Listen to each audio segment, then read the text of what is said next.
All right, we're live. Welcome to another Run Wild with Us. Ask Us Anything. I'm Lisa Kastner. I'm the founder and executive editor of Running Wild and RIZE presses, and we are here with you on Thursdays between 5 and 6 p.m. Pacific time, 8 and 9 p.m. Eastern time. And this is your shot to ask us whatever you want. We typically get questions around the publishing process, editing process, various industry questions, and the like. So you're welcome to ask us any questions along those lines, or honestly, whatever you want, feel free. All you have to do is go ahead and this is running on Facebook, Twitter, Instagram, LinkedIn, YouTube.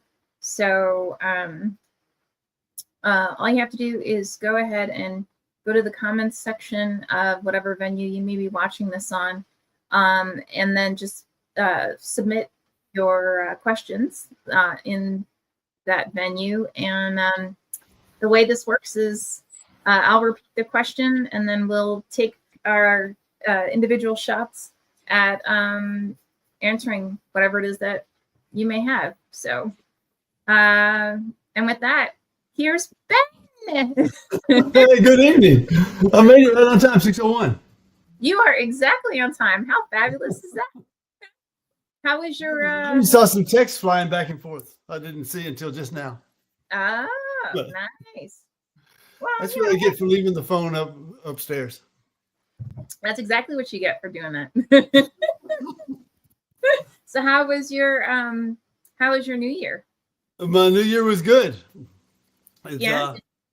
I was right here at home. Nothing special, just at home. Mm-hmm. I spent Christmas off the grid. We actually went to Hawaii. Oh wow, nice. Yeah, we used to go every year, but then tuition prices kicked in, and then COVID kicked in. So it had been about 7 years since we'd gone. So it was good to get back. Wow, that sounds like an amazing time. So you did it. You used to do it every Christmas. Yeah, we stopped doing Christmas at home because it was a zoo. And by the 26th of December every year, the boys didn't remember anything that happened on Christmas. So we started to intervene and give them something to remember. There you go. Nice. Yeah. So that it always worked out better. Very, very cool. Yeah. Now, did you actually bring the kids with you this time or not? Oh yeah. We brought the boys who are not kids anymore. They're 23 and 25. Wow. And boys and girlfriends and everybody went. We had a plane full. Wow. Oh wow, that sounds fantastic. Very, very cool. My oldest actually proposed and got engaged while we were there. Wow. It was good that we took his girlfriend. Yeah. You didn't want to do that by text. No, not really. No. So how's it feel now to now you've got a future wedding coming on? They're promising me that it's going to be in Las Vegas, so it's okay. Oh, okay. So evidently, there's a Elvis chapel. Really? It's different from the Elvis chapel, but I'm sure it'll be interesting. It sounds like it'll be interesting. How big's the family? Nothing conventional about my bunch.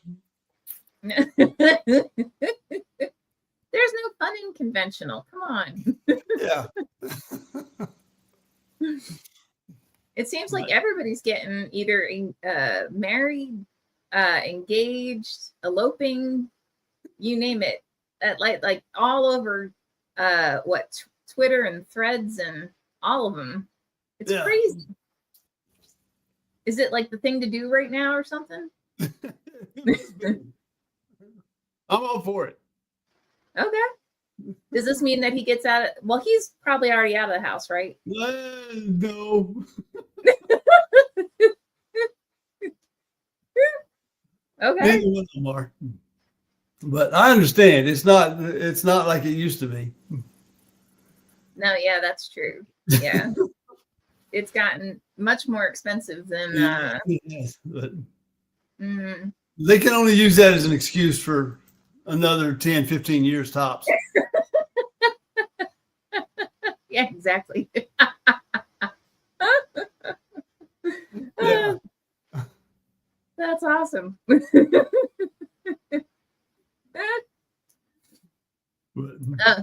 Caroline says, hello, my dear friends. No, I'm not eloping. Been there, done that.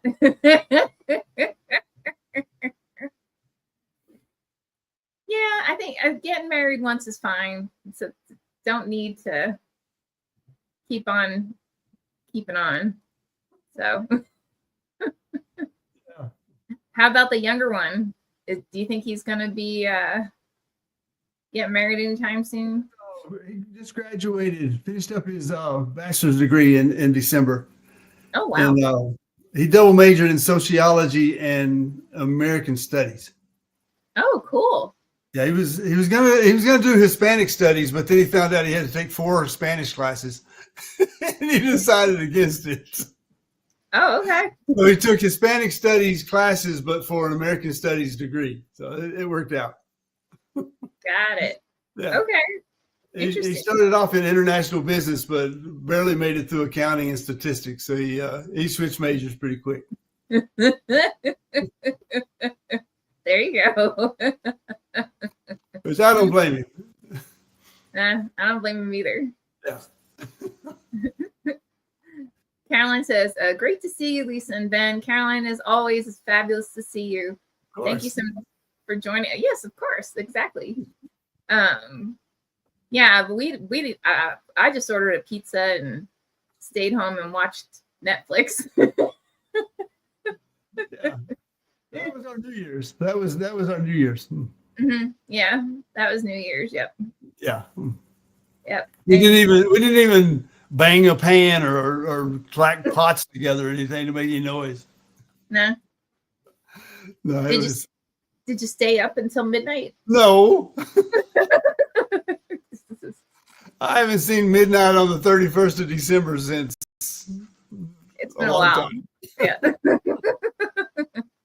Yeah, me too. I think I made it to like 9:30. I think that was about it. That's good. That's good. Maybe 10. I don't know. Not too long. Nope. So that's a trend. Yeah, I guess I think so. Almost everybody I know said that they just hung out over New Year's. So yeah. Not doing anything special. So I started working on our latest acquisitions. So that was my big excitement. So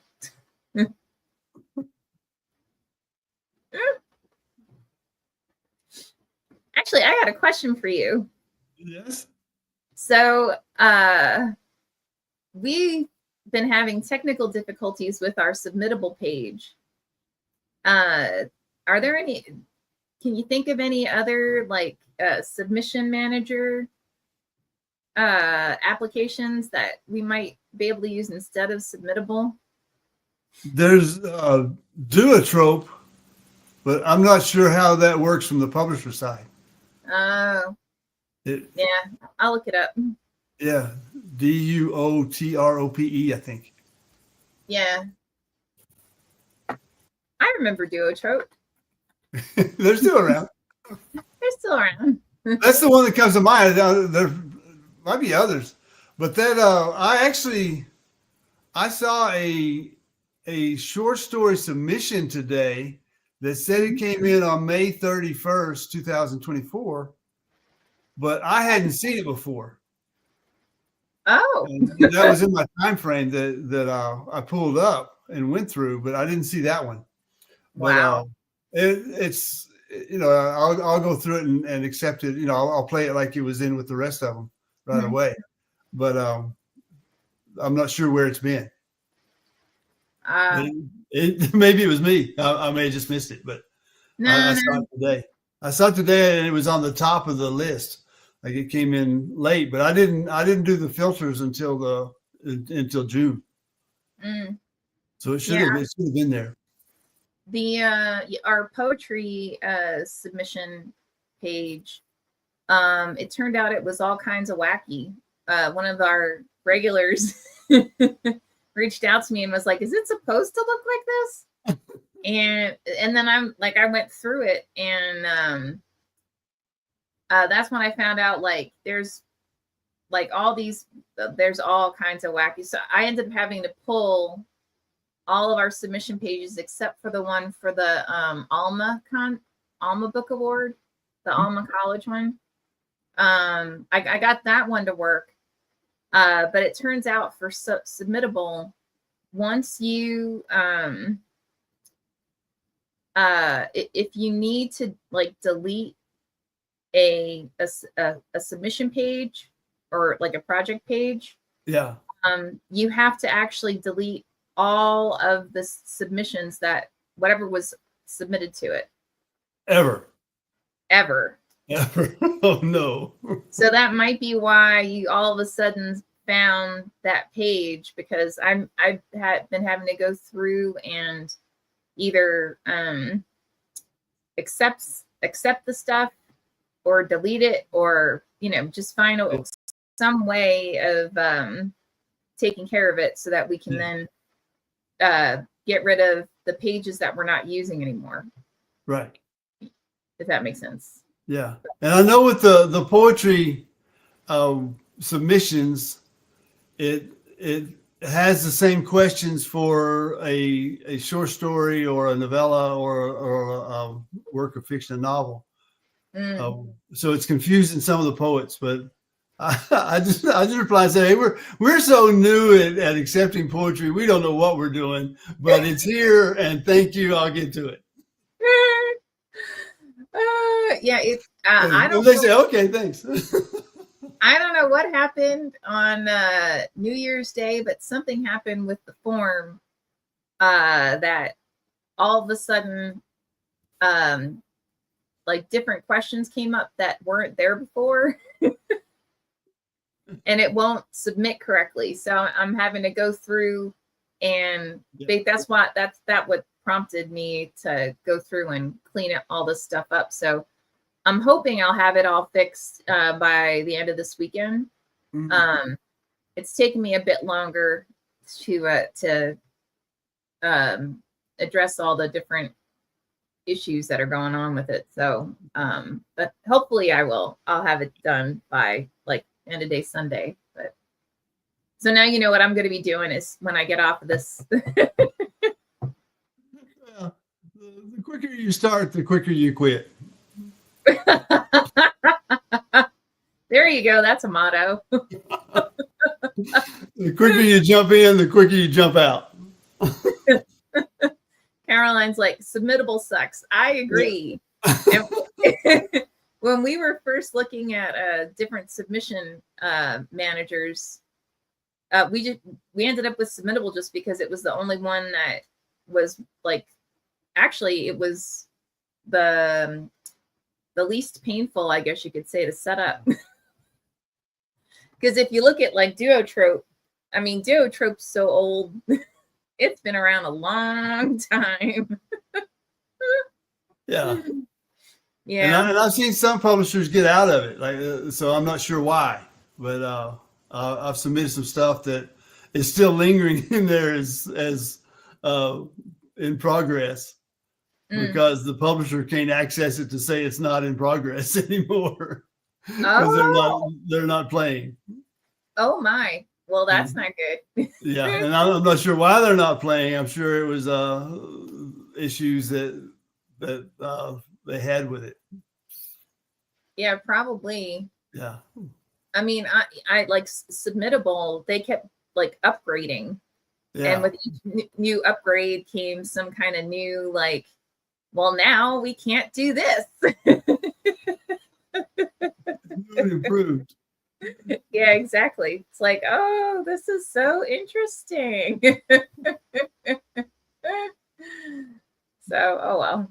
Yeah. It's okay. Well, I'll figure it out. Either we'll end up at least with submittable well, cleaned up. I won't say fixed because Yeah. you're probably going to find stuff from like 2017. 2016 popping up out of nowhere, but like you've already experienced. So Well, at least it was 2024. Uh-oh. I can work with that. yeah. Oh boy. Oh well. Well, we'll get there. Yeah. Fingers crossed. Hopefully it won't be too painful for folks, but yeah, and you see a lot of publishers just do it by email. Yeah. And I'm not sure how that would work. That might be an effort to keep track of it. Yeah, I mean, well, just because we've got the short story anthologies, the novella anthologies, Yeah. now the contests with the colleges, right, and then the full lengths, and the poetry, and the poetry. It may end. I'm not sure. To your point, we may end up if we decided to do something like that, we would probably have to set up like special accounts that are solely for that. That we could all sign into. Yeah, exactly. Yeah, I was looking at possibly just creating a submission page in Google Survey or Google Forms. But to your point, like we'd have to figure out how we'd all access it and how we'd manage them. You know what I mean? Yeah. So, yeah. Caroline says, are we still doing short stories? Oh, yes, absolutely. We're totally still doing short stories. Yeah. I'm working on anthology 9. So that deadline's gone, but anthology 10 is open until May 31st, 2025. There you go. Yeah, for the year's worth of short stories. Hello. How's it going, guys? Good. We're talking about how submittable sucks, and I'm trying to clean it up. Oh. I woke up this morning to an email from one of our regulars saying, did you intend for the poetry submission to like have all this extra stuff? And I was like, what? so I'm going through and I have to clean up like a bunch of the older submission forms and all that kind of fun stuff. So right. Yeah. Cool. So how was your New Year? What'd you guys do? We went downtown, which is like 18 blocks south of us, and not really a town; it's more of a square. And we watched the surfboard countdown to midnight. Oh, okay. We have a surfboard attached to a crane from the fire department that they light up and they lower the surfboard in lieu of the star or whatever, the globe or whatever. So it's fun. A couple hundred people there. A couple of winterizers, cocktails were on hand. Okay. Got to take the golf cart downtown, which is always fun. Never thought I'd own a golf cart. I own a golf cart. Yeah. It's almost an obligation to have one. Yeah. Well, a little town like this, yeah, golf cart is just like riding a bicycle, so you can have beverages on there. Yeah. So, that actually sounds like fun. So you're saying you actually saw Midnight? Yeah. Oh wow! Check you out. Yeah. That's a third of us. That's one night of the year my wife stays up late to do the surfboard drop. So nice. It's fun. Very cool. It sounds like fun. So I said on Hollywood Gap, how were your holidays? Lisa, Ben? Nice. Quiet. Let you know that I was in Hawaii. Back way too soon. We actually left on the 18th and came back. Well, we flew on a red eye on Christmas night. Oh, wow. And so we were back on Thursday morning last week. Oh, And, wow. So we missed a lot of travelers, which is good. Now, how expensive is it to stay in Hawaii? It's gotten incredibly more so than it used to be. I think I'm not sure what the resort is anymore because we stayed at the resort when the boys were little, but that's been 10, 15 years ago. But now if you get a 1 or 2 bedroom rental, it's going to cost you $500 a night at least. Wow. Well, $400 a night at least. But it comes with the kitchen, and you can buy food and cook your own food, so you save money there. Okay. You don't have to eat out every night. So it's not like a no-tell motel kind of thing. Yeah. That's a good Southern reference. Yeah, I asked because I was going to go to Hawaii like 2 years ago, and back then the hotel rooms, I mean, it was the cheapest I could find was like $550, $600, something like that, and that was for like a single standard like Comfort Inn kind of thing. Yeah. So. It's and COVID didn't help, but they're trying to get their COVID money back, and so everything's gone up. And like I said, I hadn't been there for 7 years, so that may have something to do with it too. Inflation. Dang it! Dang it! I've actually never been to Hawaii, and those prices aren't going to help. We went a few years back. We stayed on the island of Kauai, which is one of the least populated islands, and rented a car, like a SUV kind of Jeep kind of truck thing, and just drove all over. It was a great, beautiful island. We saw the actual where they were Indiana Jones, where he's running away from the boulder in the first Raiders of the Lost Ark. We saw that area, which is really cool. Did you see the boulder? That's the boulder. You know what it looks like? It looks like a field, which is all it really was. So, cool. Yeah. We honeymooned on Kauai in 1987. Oh, now you're dating yourself. Yeah, well, it was an arranged marriage. I was only 7. Just the fact that you we were well chaperoned. There's no way. If someone asked me where was I in 1987, there is no way I would be able to say, oh yeah, I'd have no damn idea. So the fact that you can even own that is huge. You say you were born. I'm coming across a lot of people who haven't been born yet. So yeah, I ask students all the time. Okay, this happened in 1986. Anyone remember 1986? Anyone? Really? No. Oh my God, that's so weird. The students now are born in the 2000s. Ooh. I know. They're getting younger. I'm not getting older. Obviously. Right. Yeah, my nephew was born in 2001. Yeah. Really? Mm-hmm. Really? Oh my God. It's okay. You didn't know where you were in 2001 either, so it's okay. Yeah. Well, wait. Let me think about this.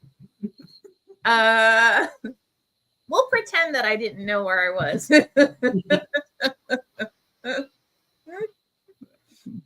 I would definitely have to do some searching if I wanted to know where I was anytime before 1990, I'd say. But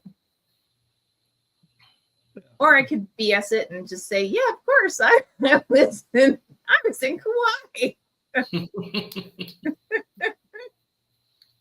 Sure. Why not? Mm-hmm. So today feels like Monday, even though it's Thursday, and tomorrow's Friday, and there's football on Saturday. So I have no idea what day it is. Nope. No clue. We did actually we went down to our our old stomping ground where Kathy's parents live in Southwest Florida. It's warm, it's beautiful, really nice. Mm. In December, January, February, March are great temperatures down there. Mm-hmm. So we're thinking about moving back there for some of the year to be close to them being warmer weather. Figure out where else we want to live after that. Yeah, there you go. Mm-hmm. Yeah. So 2025. I just typed that for the first time today. It feels a little weird. Yeah, I bet. It sounds weird. Mm-hmm. So do you guys have any kind of goals or plans for 2025? Well, we're not going to talk about the one goal I've had since 2023, okay? Okay. It carries over. It's okay. Yeah. Just something about a book that I've been struggling to write, that whole thing. Yeah, you mean the one that we keep harassing you about? I can get rid of that one. So we're not going to talk about that. Okay, we won't talk about that. How about you, Ben? What are your goals? It's just a continuation of typing stuff up. I keep writing it and then I have to type it up. Oh, okay. And which keeps me away from doing anything like a novel. Not that it's a maniacal plan or anything. No. No. It's a continuation. But it's, I've told y'all before, I'm a prolific poet because I'm a lazy fiction writer, and vice versa. That's true. And you own it. I own it, yeah. I could have written that. No, I wrote this. Well, my goal for Running Wild and RIZE is we increase our sales by 20%. So 20. It's a healthy number. Hey, may as well go for it. Exactly. Good number.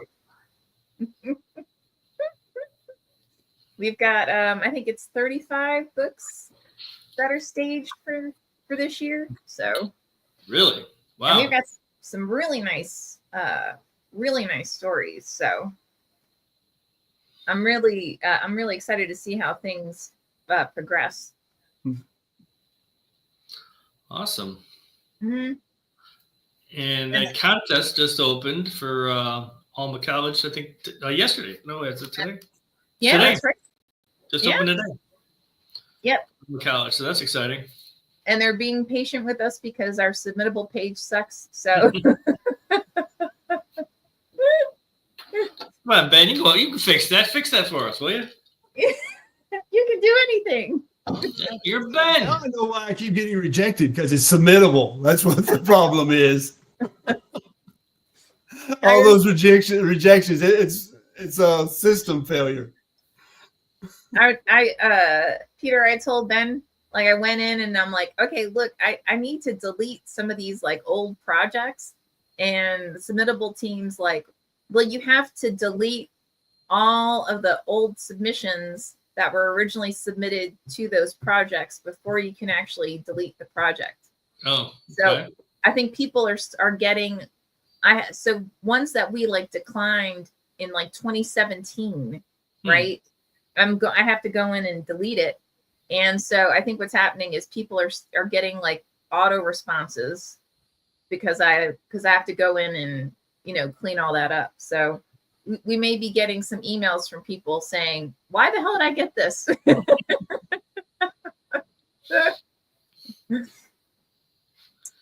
But there is a reason, and it's not intentional.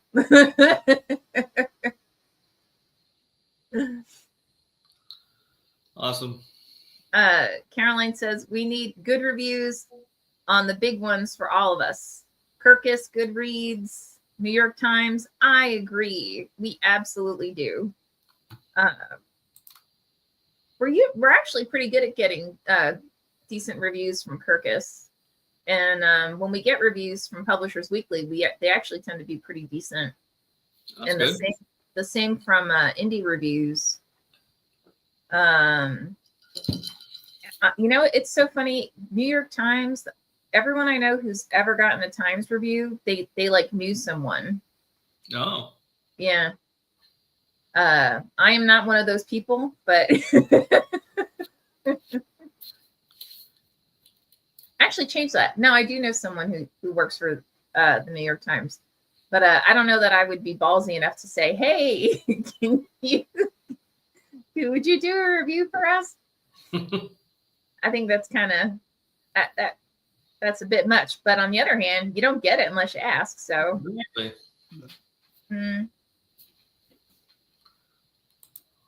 Yep. So Peter, similar to you, I have a book that I have to finish writing this year as well. So, and we have, I think we acquired it was 35 books this year. So it's somewhere around there, yeah. Mm-hmm. Yeah. So, and we're getting, I'm starting to get emails from excited authors that we brought on board. We want to know who's their editor and when do they get to start the process, the editing process. So you guys might get reached out to. That's what we're here for. Yeah, exactly. Right. Yeah. Not intentionally. It's not, I'm not pointing them at and saying, hey, go to Ben and Peter. They're just like, hey, and who's my editor? Who, when are you gonna connect me and all this? And it's like, all right, we'll get there. Don't worry. Yeah. We got through the holidays, so now I got some time freed up. So yeah, I'm gonna start cranking. I've got one to finish, 2 to start, and 1 after that. So I'm booked for the next couple of months. And knowing me, I'll sign up to raise my hand for another one of these days. So I just kind of do that to myself. I just can't help it. It's good writing. I love making good writing better. Yeah, absolutely. Yeah, I'm working on actually a poetry collection right now. And in theory, I'm working on my own novel. How does one edit a poetry collection? How does one edit a poem? I can't quite fathom that. How does one edit a poem? Yeah, how does that process work? I mean, you say, hey, this stanza doesn't work, or, change this to that. What goes into editing a typical poem? For me, I ask a lot of leading questions. So it's very similar to if I'm editing someone in short story or novel. So, okay. But Ben, who's the real poet amongst us. Yeah, but you're my editor, so I was going to let you answer it. Well, I mean, that's what I do, right? I basically just ask a bunch of leading questions and like if something's done intentionally and I think the freer the verse, the easier it is to edit, or the less editing it requires. But if you see that they're looking at a syllable count and they miss a syllable count, you want to point that out and say, well, you're shooting for 10 per line and you've got 12 here or 9 here, and so those are obvious. But I think you want to talk to the author and get a feel for their cadence. Because they probably wrote it in the cadence that they hear in their head, and that's what happened with what's his name, Larry Beckett. Is that who we had, Lisa? Yeah. I was reading it in my cadence and not his, so any suggestion I made, he rejected right away and said, "No, you need to leave it alone." And he was right, and it was a lesson for me. To say, well, yeah, he's right. My Kentucky cadence is not his California cadence, and I need to hear him first. So when I edited Shonda Buchanan's book on Nina Simone, I had her read me some poems so I could hear her, and that helped. And it made it. I heard her voice instead of my own when I went through it. And then it's basically are the line breaks within that cadence and that flow. Does it still sound good to the reader? the way you want to make it sound. And because I think it's all about the rhythm and the pauses. You can use a line break for a pause instead of a comma. And that's one thing you can do with poetry that you can't necessarily do with prose. But if I break the line here, I'm going to slow the reader down anyway, so the enjambments work. And sometimes I like to personally use like a word like just, and use one line where it was just, and then and play on the two meanings of just. It was is he saying it was just, or is he saying it was only? And then when you read the next line, you say, oh, it was only. But that reader has to think about that a minute. And that's the kind of intent that a poet would look for, I think. Well, I know. But and when we get those poems in, Peter, we can have great discussions, I think, because we've got a handful of submissions coming in. And I think we can work with the majority of them. I haven't necessarily read all of them yet, but the ones I have looked at, I said we can work with that and make it work.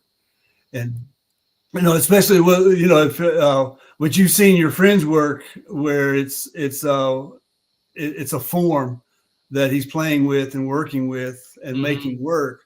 So anything you saw outside that form, that wait a minute, this breaks your form. Why did you do that? Did you mean to do that? If it was intentional, that's one thing. If it was, no, I just got lazy at that form. I didn't like that form anymore.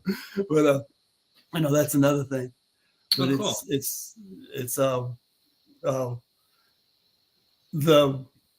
I think it's more rhythm and pace than anything else. So it sounds like you're kind of looking for ways that will prevent the reader from being pulled out of the poem, so that they can still read without stopping to think about what did they exactly mean with that phrase or that word or whatever. Yeah. And like you said, if they go back and read it again, it may just be just and justice. Right. But so it may change even. Say, oh, wait a minute, I'll see that's different now. And that's why we asked for poems that didn't get esoteric, and the meaning is your personal meaning that nobody else is going to get. We don't get it either. And, so looking for the good narrative poem and the good story or a good purpose for the poem is kind of what you're looking for as well. Right. Exactly. Some esoteric poems they connect right away to readers, and that's good. But I think it limits your audience. You got to be writing for that invisible audience that gets you and your experience of what you're saying. Right. And you'll hear a lot about the microaggressions of poets now, and write about the microaggressions against their situation, their marginalized voices, whatever it is, and it has an audience, but it's a limited audience. Right. And publishers know that. I think that's where publishers start with. No poetry, please, and because they want a wider audience. That makes sense. Cool. Thanks. Yeah, I mean, and to Ben's point, a lot of it is just, well, at least when I'm editing it, I'm looking to pick up the cadence. The most common, not errors, but I guess opportunities that I see are usually around punctuation. Like, how can you use punctuation to really kind of pull the voice out of the poem? Right. And then sometimes, and honestly, every single writer does this. You keep on writing when you should have stopped. So sometimes they'll be like, 2-3 stanzas that it's like, dude, we should have just stopped, like, 2 paragraphs above. Right. Ending there was perfect, and authors do it. I mean, the 3 of us have talked about this, dozens of times, where you'll have an author who, writes a chapter and they keep on going like 10, 15 pages when they should have just left it alone, right? Exactly. So, but I mean, that's all I really see. It's where are those opportunities to really draw out the voice of that poet. Right. So. Mhm. Oh, that makes sense. Mm-hmm. And I'm not a poet, so I have no. Well, Ben's made me a poet, so because I've been invited to a couple of different poetry collections, and when I am invited, I usually basically turn to Ben and go, help. So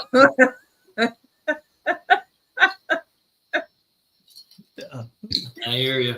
And he makes me not suck, so that's always good. Oh, the role in life. But it's totally a role in life. It's why you exist, to make sure that we don't suck. Yeah. And along those lines, I was editing 2 stories today by the same author for the short story anthology, and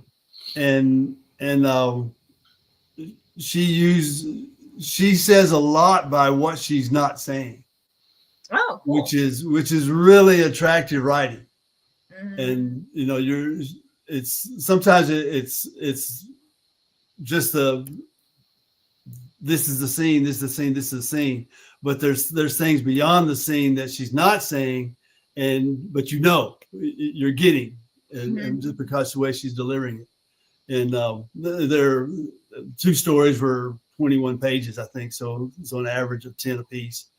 But so much omission, but it was leading up to the point of the story, and you were satisfied when you got there, and so knowing what not to say is a skill, I think, that is a crafted skill.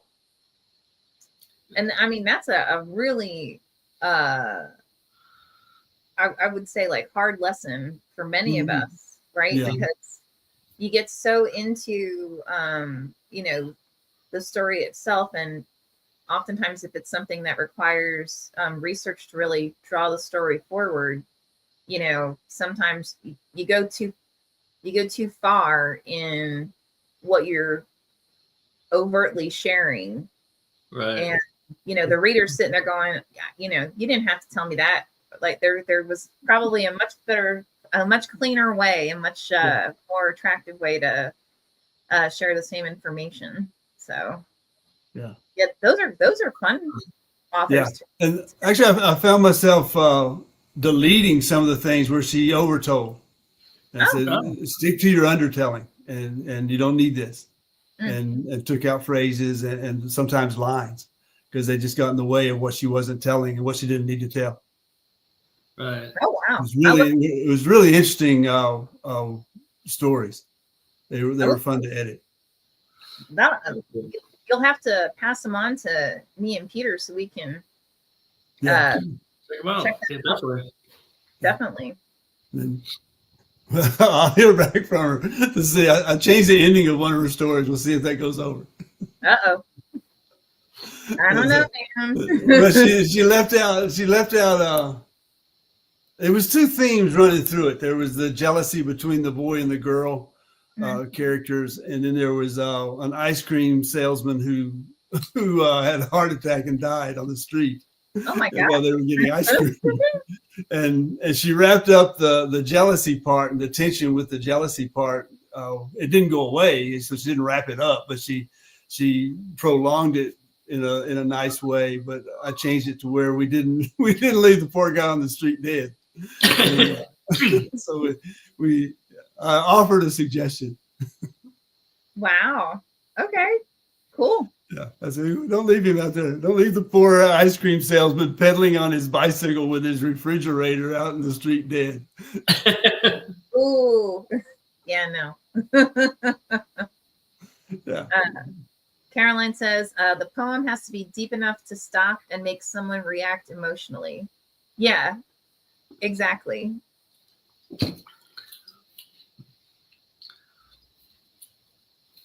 And it's even better when it's an actual narrative poem where you're getting both that emotional draw as well as that narrative arc coming through it. which is something that Ben knows how to do incredibly well. Oh, when are you coming back with your what is it? An atheist God, or what's your next one? The sequel to God is an Atheist is coming out on the 4th, on Saturday. It's called The Sins of God. Okay. So it's a sequel, and we'll see if I can get the third of the trilogy out there too later on. It's written and typed up. I'm just being careful of flooding the theme too much. Well, I mean, if your objective is to get banned, then yeah, you gotta I'm all for being banned. That's where the money is. Yeah. Well, I mean, they have to figure out that you're there. Then yes. Yeah. Still have to find me. But it's more social commentary on hypocrisy more than anything. Both those books are. But I've got people in Kentucky who are praying for me based on the title. So it's God is an atheist. They didn't need to read it. They didn't need to buy it. They just started praying. Thank you. Yeah. Well, I mean, it's accurate. It's a reaction. That's right. So, but that's part of the social commentary. So I wouldn't turn that reaction down either. Got it. Cool. Well, if our distributor has a new report on number of lost sales, and it turns out that we had over $10,000 worth of books that were actually got out of stock. So in one way, that's great because we're selling out. But in another way, it sucks because we're selling out. Like we need to have more books there. So I'm going to be working with our account executive to figure out how can we better, I guess, meet the demand. So, have you run an analysis on the book sales by like genre or location or price, cost, anything like that? No, it's actually here. Let me look it up while we're all sitting here. Yeah, I used to be an analyst, and you can play with numbers any way you want. I'm just curious to see. Now they just came out with this brand new report called Lost Demand Details. Sales that we could have made if we had books in stock. Is that it? Yeah, that's basically the concept. Yeah. How many books do you do an initial run for? Honestly, it depends on how many books are pre-ordered. That basically dictates. Okay, this is weird. The more books that are pre-ordered and the more books that are like similarly like that have sold well in the similar genre, the more books we'll actually do an initial print run for. So which I mean that's normal. Right. Yeah. So I mean, we've had instances where we've done like 500 books in an initial print run, and then we've had ones where we did like 80. So it's really just dependent on how big the pre-order is and how much is anticipated to be how much is anticipated to sell. If that makes sense. Sorry, I multitask poorly. I'm trying to run a lost demand report, and I seem to not be able to do that and speak at the same time. So.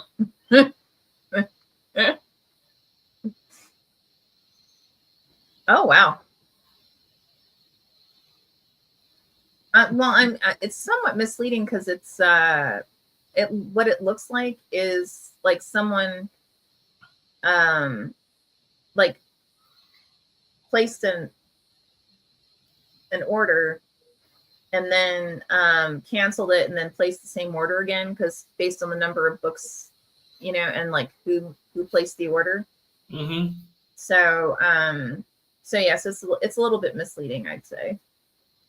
But yeah, I am going to be meeting with our account executive, I think next week. So I'll ask her about it. But I think too, like we had a couple of people who whose books we published this past year who like worked for Barnes and Noble or like worked for Amazon or worked for one of the bigger retailers. And so like they were able to arrange for like bigger demand than what was originally anticipated.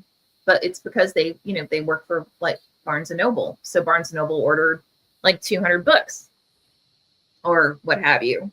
So I think it's things like that, like getting it in front of. We just need to get better at. That's all. So makes sense. Yeah. But yeah, our poor account executive, she got nailed a couple times this year because we'd have an author who was like, why can't I'm a regional director for Barnes and Noble and we can't get my book. Why can't we get our book? And the poor account executive, she just had no idea, Mm-hmm. It's like, all right, I need to figure out a better way to ask those leading questions to find out, like, okay, so do you have a platform? Yeah. What's your platform and what kind of demand are you looking at? So, because we do have enough, we've got plenty of authors who come forward and are like, I want to have, this super sexy hardback book with, high gloss and all this stuff. And I'm like, okay, well, is there any demand for it? Like, I mean, I don't say it in that sarcastic, horrid tone, but but it's like, if there's not going to be a demand for the book itself, then, we're not going to go out of our way to print a whole bunch of them, Yeah, but, makes sense. Yeah. Wow, guys, I can't believe it. There's only 7 minutes left. How is that possible? Time flies. New year. Totally. And New Year. Yep. And don't forget, guys, if you're watching this and it's the recording, just go ahead. If you've got a question that pops in your head, pop that question into the comments section of whatever venue you're watching this on. We always go through and check for new questions, and we'll more than happily respond to the questions during the next session. So, and you can actually also ask questions to specific ones of us, because if you want to ask Ben something specific or Peter something specific or me something specific, feel free. I mean, that's why we're here. So are you guys going to do anything fun for the first weekend of the new year? Not especially. If you take it slow, running around. I'm not a party animal. Peter was going to say something good that I could live vicariously through, but since he didn't, nothing specifically either. Then I was counting on him. He saw midnight on the 31st. Yeah, you outlasted both of us, man. Are we doing anything fun this weekend? I don't think so. No. Yeah.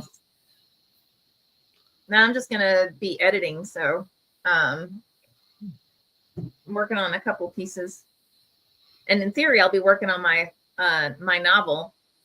Or no, I will be working on my There you go. but before that, I have to fix our Always do a there. trope You're page. always working on it. It's always there. It's just a matter of actually writing it. Well, that's true. You've got high expectations. Yeah, well, and the ideas are still coming, and the best idea will be there, and you'll write it down, and that was why you had to wait. Mm-hmm. Exactly. Mm. That's why I waited for 4 years to get back to the novel. There's only been 3. Yeah, that's not too bad. Yeah, No. yeah. There are people who just constantly rewrite their novel like 10, 15 years. So Yeah, that's 4 years is nothing. yeah. I did read that once too. The advice was to write the novel you would like to read, because when you're finished, you're going to have to read it 75 times. Well, that's accurate. Mm-hmm. Yeah, so like it when you read it, when you write it. Yeah, you better like it when you write it, because absolutely. Have you ever like published something that later on you went, oh God, why did I put that out in the world?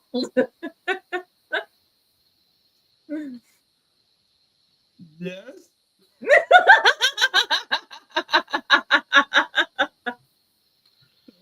Yeah, a couple things, but they didn't make it too far out in the world, so I'm okay with that. Yeah, Okay.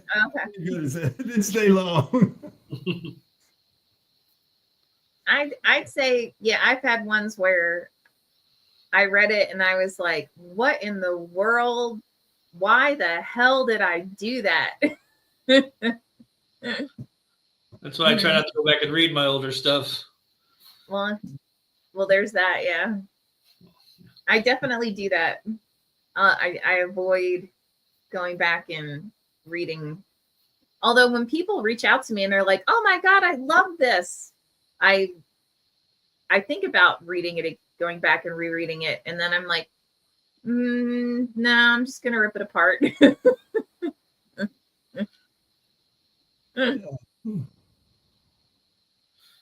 Well, I mean, reading the older stuff is like when I was writing it, I knew all the answers. I knew how to write. Of course, I knew how to write. Just like I was 15 years old, I knew everything. I had all the answers. And now, a couple years past 15 years, like, holy shit, I didn't know squat. And I just want to be editing my own stuff every other word, you know? Yeah. So, I mean, I'm not a one draft is all you need, Ben kind of person. So. Well, Ben, don't you edit Well, while you're? draft all you need. It's just one draft all you're going to do. Move on. Oh, well, that's accurate. Yeah, first thought, best thought. Next. Now, do you edit while you're typing it in? Me? Yeah. Oh, I will write it and then rewrite it in the journal with handwritten. So I'll edit it in that rewrite, and then when I type it up, it's like a second rewrite. Okay. And so it's open to editing when I type it up. And I said, well, what was I thinking? Why did I put that word? and so it goes through from the original idea to the typed up. It goes through 2 edits at least. Oh, okay. And then when I submit it, I'll read through it, which I admit I need to read through it better.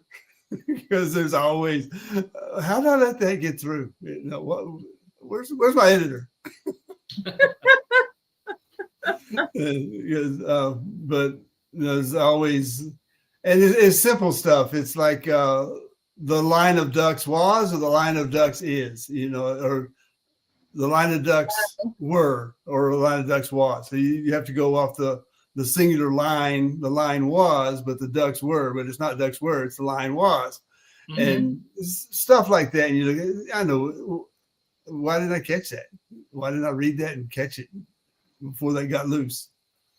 That's one line that bugs me.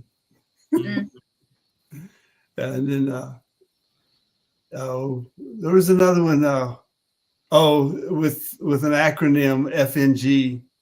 Oh, is it he was a FNG or he was an FNG? That was the first line of a book. And Oh, wow. it should have been an FNG because it's the plural or the vowel in F. I said, they get through in the first line of the book. Because it was an acronym FNG and which stands for you can imagine what the F stands for, and then the new guy in the Army, the FNG. Yeah. And he was an FNG. He was an FNG. But if you read it out loud, it's he was a effing NG. So if you know what the F stands for, it's okay. But if you don't, you read the acronym and it's not okay. Got it. So what do? You're stuck. Yeah, that's it, man. Wow. Well, the struggles of a poet. Well, on that note, thanks to everybody who joined. Caroline, as always, it's fabulous to see you. And thank you for participating through the comments section of Facebook. And Ben and Peter, as always, absolutely fabulous. And I will see you guys next week. Cool. Awesome. All right.